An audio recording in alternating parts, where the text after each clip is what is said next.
Celtics Post-Game Live is presented by your New England Ford dealers and Ford Trucks, America's best-selling trucks for 49 years. Tatum cuts through the D and slams it home. Jason Tatum looking spry. He's like Superman to come back from that Achilles rupture and play at this level. Incredible.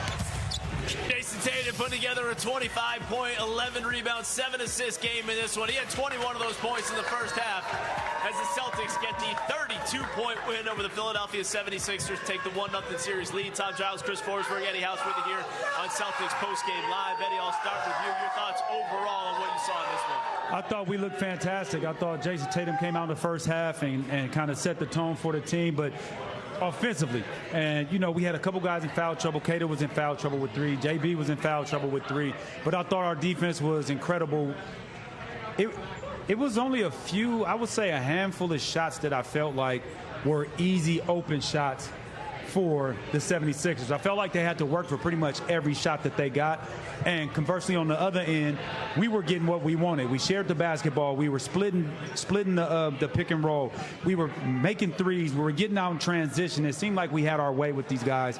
It didn't seem like it. We had our way with them guys tonight. And, you know, to the Philadelphia fans who were yelling, we want Boston, you got to be careful what you wish for sometimes. 100%. And that was my favorite moment in the fourth quarter when the fans gave it right back, doing the "We Want Boston" chant with the Celtics up 30. Just as Eddie said, I thought from Jason setting the tone on all facets in the first quarter to Jaylen Brown playing that entire third quarter and getting his chance. I love the way Joe's breaking that up. Now, both guys got the luxury of taking the end of the fourth quarter off because it turned into a summer league game, but that's what happens when Celtics go up another level in the playoffs, and the Philadelphia 76ers just came. Yeah, Tatum played 32 minutes, Jaylen 30 minutes, didn't even have to play in the fourth quarter at all, did Jaylen Brown, as again the Celtics cruising. But let's take a look at how Jason Tatum took control of this game. Again, the Celtics were up by 18 at the half, and these highlights presented by TD Bank and the Boston Celtics member FDIC, TD Bank NA. Eddie, as Jason Tatum got it going, we saw him in the mid-range, saw him attacking the hoop, scoring at all 3 levels in this game. Yeah, he did, but he didn't shoot the ball well from behind the 3. He was 1 for 7, so you look at 25 points, but he was efficient from the field. 11 rebounds. I want to say he had close to 5 in that first quarter, I believe. 5 rebounds, so he was locked in, and Scal said it in pregame that he's the best defensive rebounding small forward in the league, and it shows. And it's by far the only guys that rebound the basketball better than him on the defensive end. Defensive rebounds are big men, are centers. So he came out, he set the tone, and I think not only did he set the tone offensively, but also defensively. What is going on, everyone? Welcome back.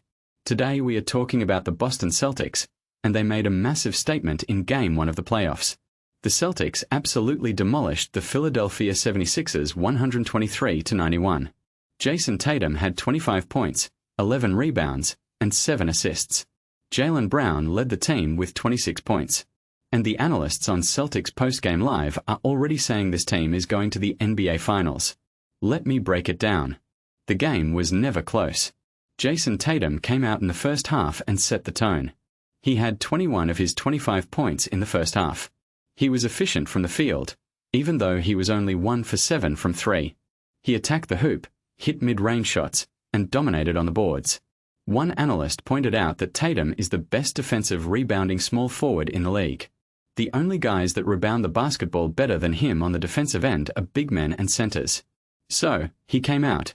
He set the tone not only offensively but also defensively. He had a couple of steals, one big time steal early in the third quarter. The analyst said, if Jason Tatum is going to shoot 80% inside the arc, the series is a wrap. Eddie House, the former Celtic, said the Celtics looked fantastic. He thought their defense was incredible. He said there were only a handful of shots that he felt were easy, open shots for the 76ers.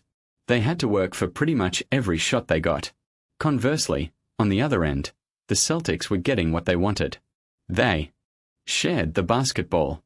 They were making threes. They were getting out in transition. He said, it seemed like we had our way with these guys tonight. And he had a message for the Philadelphia fans who were yelling, we want Boston. He said, you got to be careful what you wish for. The best moment came in the fourth quarter when the Celtics fans in Philadelphia gave it right back, doing the "We Want Boston" chant with the Celtics up by 30. The analysts loved the way head coach Joe Mazzulla is breaking up the minutes between Tatum and Brown. Tatum played 32 minutes. Brown played 30 minutes. Neither had to play in the fourth quarter at all. Tatum set the tone in the first half. Then Brown took over in the third quarter. Brown had 10 points in the first half, but he was 4 of 12 from the field. In the third quarter, he went 7 of 9 from the field, had 16 points, and ended up leading the Celtics with 26 overall. When Philadelphia was trying to make anything happen, trying to make a run, Jaylen Brown answered. The analysts pointed out that Mazzulla pulled Tatum off the court halfway through that third quarter. All of a sudden, Brown had to be the guy, and he was allowed to be super aggressive. He knew after a quieter first half that he was going to come out and set a tone. What a luxury to have two superstars like that can just pass the baton. The Sixers just do not have a lot of answers to that. You want to put rookie BJ Edgecombe on him? He is going to just Why to power his way to the basket? Paul George had no answers. Jaylen Brown just did whatever he wanted in that third quarter. Eddie House talked about Jaylen Brown being under control. He said Brown constantly got to the mid-range game. He took some threes and knocked down some threes, but those were wide-open threes. Those were not forced threes where he had to go through the legs and try to create space. He was getting to his spot. When he was making those mid-range shots, he was working his handle, working his body, reverse pivot, fake pivot, fadeaway shots, using his shoulder to create space. He likes that version of Jaylen Brown.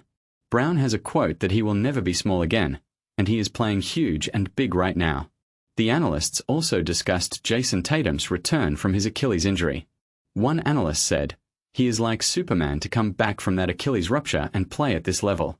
Incredible." Another analyst noted that Tatum might not have the same explosion as before, but he does not need to. Sometimes he is going to dunk the ball and it looks explosive, but other times, just lay it up. A 2 is a 2 is a 2. If you are going to get the juice, go ahead and get the juice. Get the money, with all pun intended because his son's name is Juice. No need to try to overforce it, especially in games where it is not going to be a momentum changer.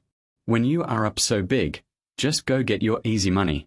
The analysts also talked about the team's depth. Nemia's Q. Ueda, who was starting his first playoff game as a Celtic, spoke with Abby Chin after the game. He said it was a good win, a great collective effort. They faced a lot of physicality, and he thinks they handled it pretty well. He battled foul trouble throughout, but he said it is a testament to the group. They have so many guys that can step in every night and contribute to winning. He said it is an adjustment from the regular season to the playoffs, and they will watch film and be better for the next one. When asked about the confidence that Tatum and Brown instill in the rest of the group, Quetta said, "They are the head of the snake for us. Whenever they are going, our life is so much easier. We just want to make their life easier by doing our job, hitting our shots, rebounding, playing defense. From that point on, we are in a great spot to win games." The final score was 123-91. The Celtics took a 1-0 series lead. And the message from the analysts was clear. The Celtics are going to the NBA Finals. They have two superstars who can take turns dominating. They have a deep bench.